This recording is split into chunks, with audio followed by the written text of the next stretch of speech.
We've heard a lot these days about climate change. I had always thought this was all due to carbon dioxide, which is given off when burning fossil fuels. But I was surprised to learn that the production of food that we eat is also one of the big contributors to this problem. So let's look at a product that most of us drink every day. Milk.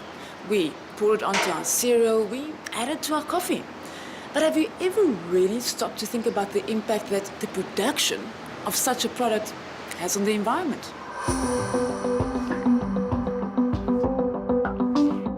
Greenhouse are carbon footprint experts and were recently commissioned by the WWF to conduct a study to better understand the life cycle of milk. What exactly is a life cycle assessment study and what does it involve? A life cycle assessment study quantifies the environmental impact of a product over its entire supply chain, so that's from cradle to grave. We do such studies so that we can identify the best opportunities for improvement. For a product like milk, the life cycle would start at the farm, but it would also consider the impact that the packaging, processing, distribution, retail and the consumer have on the carbon footprint of that product. For the Worldwide Fund for Nature, it's really important for us to understand how food is produced, processed and consumed in order to identify where the leverage points are for sustainable production and sustainable consumption. We also understood that the dairy industry, particularly in the Western Cape, a biodiversity-rich area, is intensifying and expanding. So before engaging with the industry and with the market, we wanted to understand what the issues were and where the opportunities and the risks sat. Rhodes Dairy Farm in Groot Drakenstein was one of the 5 farms which were included in the life cycle assessment study and supplies its Ayrshire milk to Woolworths.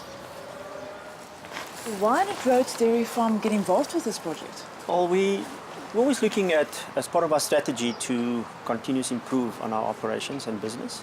And then we thought to roll it out in terms of environment and also the carbon footprint. And that's why when we were approached, it fits perfectly with our strategy. From the farm, the milk is pasteurized, bottled and delivered onto the supermarket shelves.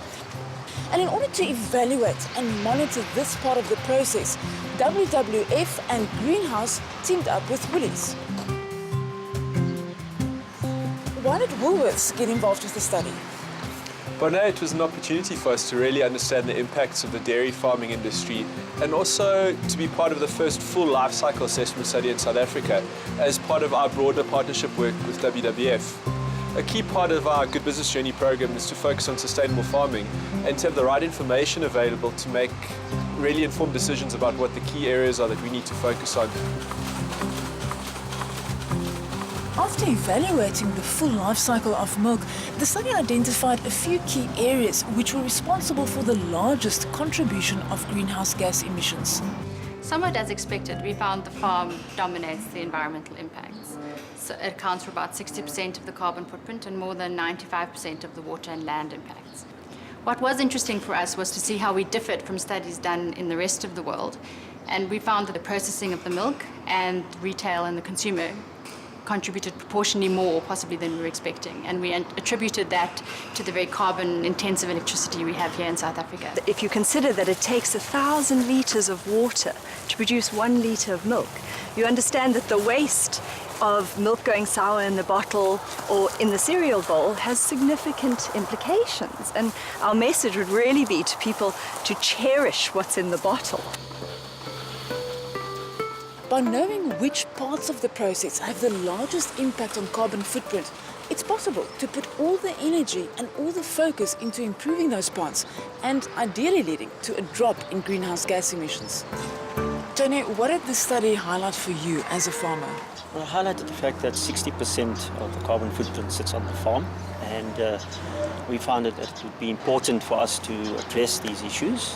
We looked at the feed for the animals. We looked at the separation of stormwater and effluent so that we could reuse the water. And those are some of the aspects that we found important to reduce the carbon footprint and in rolling it out to the operations. Justin, what were the key findings for Woolies and what are you doing currently to improve the carbon footprint? We've really understood, South African example of our own suppliers now, what the key impacts are across the whole life cycle of dairy. And it's pointed out to us that our key focus needs to be on the farm, because those are where the biggest carbon and water impacts are. So we're working with our suppliers at the moment to really push water efficiency, look at wastewater management issues as well, and what goes into the feed of the cows themselves. From our own perspective, things like refrigeration in store are also really crucial because of the high carbon impacts of South Africa's electricity system. So we're working to retrofit our stores for more efficient refrigeration and also look at using natural gas refrigeration in all our new stores.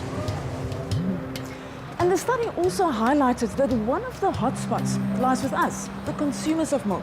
It's not only up to the retailers and the farmers to make a difference, there are things that we can do too, by planning our shopping properly, so we don't make unnecessary trips to the shop, making sure our fridges run smoothly and efficiently, not wasting milk, but recycle our packaging.